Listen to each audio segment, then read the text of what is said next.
कोई संसद को जीत जाएंगे तो आप कितने लोकसभा सीट पे आप चुनाव लड़ना चाहते हैं? देखिए, सबसे पहले कम से कम हमारी एक मेजॉरिटी में अगर हमारे पास सांसद होंगे राज्य के सीटों की अनुपात में, तो हमें सहूलियत होगी दिल्ली में अपनी बातों को रखने में सहूलियत होगी। क्योंकि आज मेरा मानना है कि बाकायदा आप जो मुझे लगता है सच में झारखंड के साथ अन्याय होता है, क्योंकि हमें एक यूपीएससी मैंने अधिकारी हैं जिन्होंने हमें बाकायदा महाराष्ट्र से मैसेज किया है कि जिस प्रकार झारखंड में बीसीसीएल है, सीसीएल है, ईसीएल है, वहाँ वेस्टर्न कोलफील्ड लिमिटेड है, नियुक्ति पत्र बांटते यहाँ लोगों को नियुक्ति मिलता है, अच्छा मुआवजा मिलता है, प्रदूषण को लेकर सबका ख्याल रखा जाता है और समय समय में अच्छा सम्मानित किया जाता है। लेकिन झारखंड में पाइएगा कहाँ जाना है? पटिया, जहाजटांग, भौरा, गोरकुटी, बलियारी, आपको केनवाड़ी जहीं जाना है। यहाँ बीसीसीएल क्या कर रही है?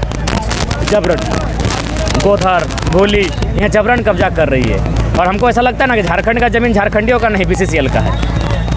बस तो चाची और टुंडी और बलियापुर का गाँव को छोड़कर बाकी सब जगह बोलता है बीसीसीएल की मेरा है। गोविंदपुर को छोड़कर हर जगह इन लोग का किसका ज़मीन है? जिसे बीसीसीएल का बाप मतलब ज़मीन को एक्वायर करके रखा था, उसको जोत खोड़ के रखा था।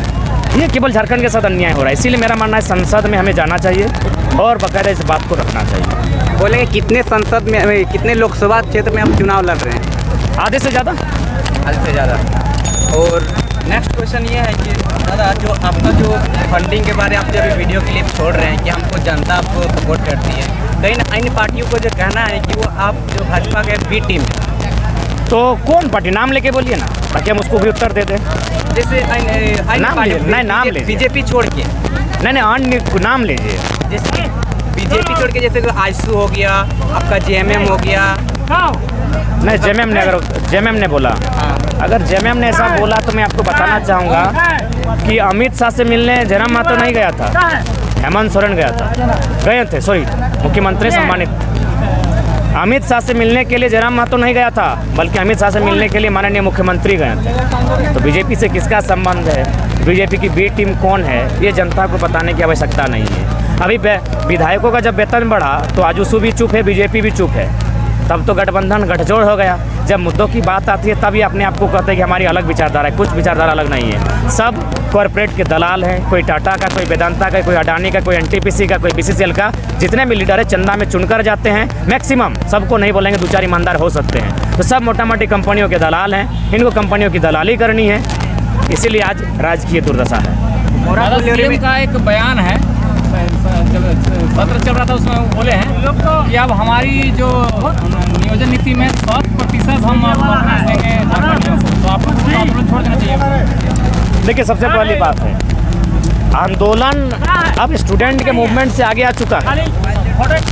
अब बीसीसीएल, सीसीएल, टाटा, जमीन अधिग्रहण जैसे बहुत दमनकारी नीतियों पर भी हमारी लड़ाई हो रही है। और सरकार में इतनी साहस नहीं है कि वो टाटा के खिलाफ जाके बात कर सके, वो बीसीसीएल कंपनी के खिलाफ जाकर बात कर सके, टीबीसी के खिलाफ जाके बात कर सके। तो इसलिए हमारा मानना है कि स्टूडेंट के अलावे भी मैटर हैं। मैंने उस दिन भी कहा था कि 1932 के खतियान आधारित स्थान नीति के अलावे भी मुद्दे हैं, उन पर अब हमें लड़ना है। और 1932 के खतियानों तो लड़ना ही लड़ना है। तो यदि सरकार मान के चलिए कुछ नीतियाँ ले आती है, तो उसकी हमने ये नहीं कहा कि हम उनकी उस समय आलोचना करेंगे, ट्वीट कर पाएंगे, प्रशंसा करेंगे, तारीफ करेंगे। अगर वो 1932 खतियान आधारित स्थान नीति लेकर आते हैं, प्रशंसा करेंगे, लेकिन इसका मतलब नहीं है नए मुद्दे हैं। सबसे बड़ा मुद्दा अभी झारखंड का ज्वलंत अगर है तो ज़मीन का अधिग्रहण कंपनी द्वारा। में जो बमबारी है उसके बारे में देखिए, ये प्रशासन की उपस्थिति में हुआ है, यानी संदेह के घेरे में प्रशासन भी है और जिन्होंने किया है उनकी कायराना हरकत है। और मुझे लगता है हमारे लोगों को भी उनकी भाषा में उत्तर देने का समय आया है। इसीलिए मैंने दुखी होकर कहा कि हम दो, हमारे चार होना चाहिए। दो को कोई इंजीनियर डॉक्टर बनाइए और दो को बम के सामने खड़ा कीजिए, क्योंकि बम उन लोग मारेगा ही। कोयला है ना, ज़मीन हमारी, कोयला उसको चाहिए ना, अरब का कोयला चाहिए। तो इसीलिए मेरा मानना है कि इसीलिए मैंने व्यवस्था में दुख से ये शब्दों का मैंने बयां किया है। दादा, जनता से लड़ने के बजाय जो विधायक हैं वो विधानसभा में आपस में लड़ रहे हैं, क्या कहेंगे? क्योंकि हम लोगों को दिग्भ्रमित करके रखना चाहते हैं और जनता भी इंटरेस्ट लेती है उन्हीं वीडियो में ज़्यादा वाच जाता है जिसमें विधायक लड़ाई करते हैं, झगड़ा करते हैं। इसीलिए मेरा मानना है कि ये जनता को वे लोग दिग्भ्रमित करने का प्रयास करते हैं। जब अक्सर कहते हैं कि हमारे जो मसीहा है शासन के लिए, वो लोगों की शहादत में कहीं ना कहीं कंपनी का हाथ रहा है। फिर आप BCCL हो गए, तो बड़े बड़े कंपनियों से आप जो है आंदोलन कर रहे हैं। सही है। शहीद शक्तिनाथ महतो के बारे में हम लोग बचपन से सुनते हैं कि टाटा कंपनी में प्रत्येक साल लोकल्स को जिनका ज़मीन गया 11-12 को नौकरी देने का एग्रीमेंट था। आज वो एग्रीमेंट भी ख़त्म हो चुका है। उसके बाद टाटा, सुनने में आया है कि टाटा उनको कोई कार ऑफ़र की थी, तब शक्तिनाथ महतो ने जो टाटा के पदाधिकारी थे उनको खींच के 2 थप्पड़ लगाया था। ये बात आज भी गाँव के गलियों में चर्चा होती है। तो जाहिर सी बात है, जो अंतिम हाथ था वो कंपनी का था। पहला हाथ शूटर का था, दूसरा हाथ जो इन्फॉर्मेशन दे रहा था, तीसरा हाथ किसी और का होगा, लेकिन जो अंतिम हाथ है वो कंपनी का ही था। दादा, कंपनी के लिए ही आप आंदोलन कर रहे हो, उसके विरोध में खड़े हो जा रहे हैं, तो फिर इसमें आपको कोई समस्या नहीं आती? मैं हमारी पीढ़ी दर पीढ़ी मर रही है, हमारी पीढ़ी दर पीढ़ी बर्बाद हो गई, हमारे इतने लोग भूख से लाचारी से मर रहे हैं। तो उस परिस्थिति में अगर हम उनके अन्याय के खिलाफ लड़ते हुए अगर मर भी जाते हैं तो कोई बुरा बात नहीं होगा। कई लोग कहते हैं कि जब भी केसेस के केंद्रीय अध्यक्ष आप हैं तो उस हिसाब से आपको जो है कम से कम तत्काल के लिए सुरक्षा मिलनी चाहिए। नहीं, हम तो चाहते हैं कि होना चाहिए, अब आर पार की लड़ाई होनी चाहिए, माफियाओं के खिलाफ होनी चाहिए, आर पार की लड़ाई होनी चाहिए। कब तक डरे सहमे जिएंगे? अंग्रेज़ों को हमने 300 साल झेला, इन माफियाओं को भी 70 साल से झेल रहे हैं। अब आर पार की लड़ाई होनी चाहिए। धनबाद को कोयले के धन के कारण नहीं जाना जाता था, बाय धान होने के कारण जाना चाहता था। हम चाहते हैं एक बार फिर से इन वादियों में फसल लहलहाए। राज्य की जनता आपको सीएम के रूप में देखना चाहते हैं, सोशल मीडिया में खूब जोर से चलता है, सभाओं में भी लोग बात करते हैं कि आपको सीएम बनना है, लेकिन आप सांसद चुनाव की बात करते हैं। देखिए, सबसे पहली बात, हम लोग की कोई व्यक्तिगत निजी इच्छा नहीं है। अगर निजी इच्छा होती है तो हम लोग चुनाव को उस अनुसार देखते हैं। हमारी इच्छा है कि जो बात हम अभी आपके सामने रख रहे हैं, आप भी डिजिटल मीडिया है, तो यही बात सदन तक हमें पहुंचानी है, पूरे भारत तक पहुंचानी है। तो उसके लिए हमें नेशनल का सहारा लेना होगा। तो नेशनल का सहारा लेने से पहले हमें MP बनना होगा, हमारे साथियों को MP में चुनकर जाना होगा। वहाँ जब हम अपनी बातों को रखेंगे तो नेशनल मीडिया में जगह मिलेगा, बाकायदा पूरा देश जानेगा कि WCL महाराष्ट्र में काम करती है तो अच्छा करती है। वही कंपनी जब झारखंड आती है ECL और CCL के नाम से, तो यहाँ के लोगों का दमन करती है, नरसंहार करती है, गर्दन काटती है। 9 तारीख को आदिवासी दिवस होने वाला है, अंतर्राष्ट्रीय आदिवासी दिवस, उस पर कुछ मैसेज देना चाहिए? हाँ, मैसेज यही देना चाहेंगे कि आदिम संस्कृति ही है जो आज मानव सभ्यता, मानव संस्कृति को संयोज कर रखी है, बचा कर रखी है। जल, जमीन, जंगल जीवन का उद्देश्य, तो हम संदेश देना चाहेंगे और शुभकामनाएं देना चाहेंगे। दादा, आदिवासी पर बात आई है तो बाबूलाल मरांडी पर इरफान अंसारी का एक बयान। देखिए, हम एक बात कहेंगे, बाबूलाल को इरफान ने कहा, इरफान को बाबूलाल ने कहा, तो आप वो सवाल हमसे ना पूछें। तो हम लोग को लोग पूछते हैं, हमारी बुद्धिमत्ता विवेक के कारण पूछते हैं। उन लोग जो जोकरगिरी होता है विधायकों के बीच तुतु में, उसको केवल मुद्दा ना बने, हम चाहेंगे उसको मने जो मने हर चीज़ भी मने नहीं होता है। तो हम चाहेंगे कि कुछ ऐसा बात बोलिए जो हम लोग रखें।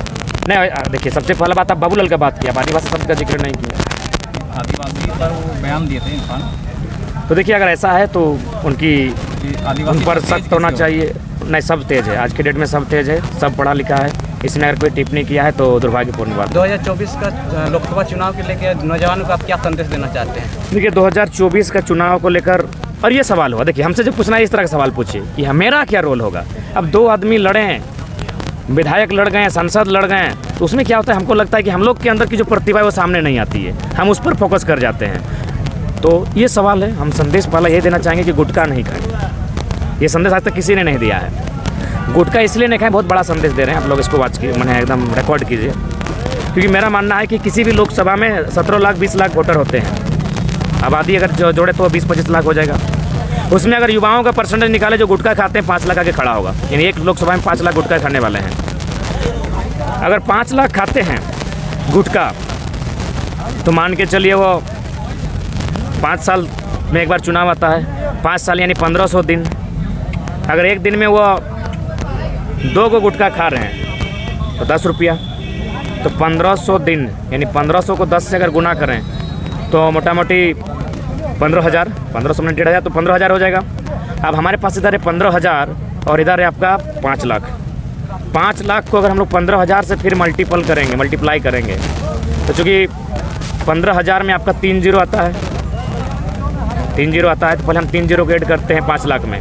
5 लाख में अगर 3 जीरो ऐड करते हैं तो 5 लाख 50, 5 होते हुए कितना हो जाएगा, 5 लाख, 1 जीरो डालेंगे तो 50 लाख और फिर 50 करोड़ हो जाएगा। 50 करोड़ हो जाएगा।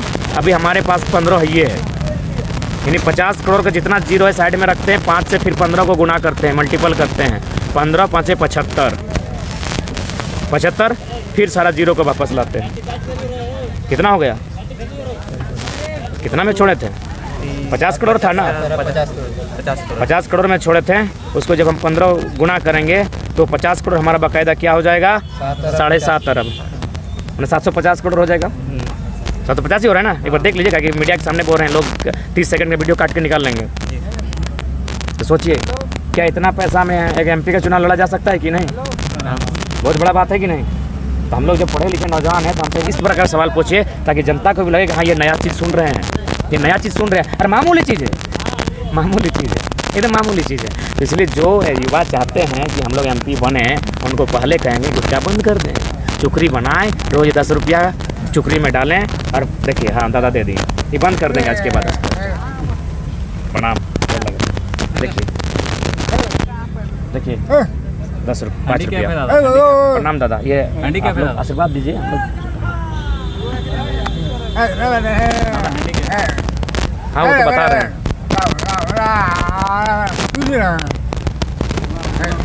देख सकते हैं कैसे लोग हम लोग को सपोर्ट कर रहे हैं। दादा क्राउड फंडिंग से जनता से आग्रह करते हैं या फिर लोग ऑटोमेटिक आके करते हैं कि आप चुनाव लड़िएगा स्पेशल? देखिए, पहला बात कुछ आग्रह भी होता है, कुछ लोग ऑटोमेटिकली भी आके देते हैं। तो मुझे लगता है ये एक बहुत बड़ा बदलाव है। अब ये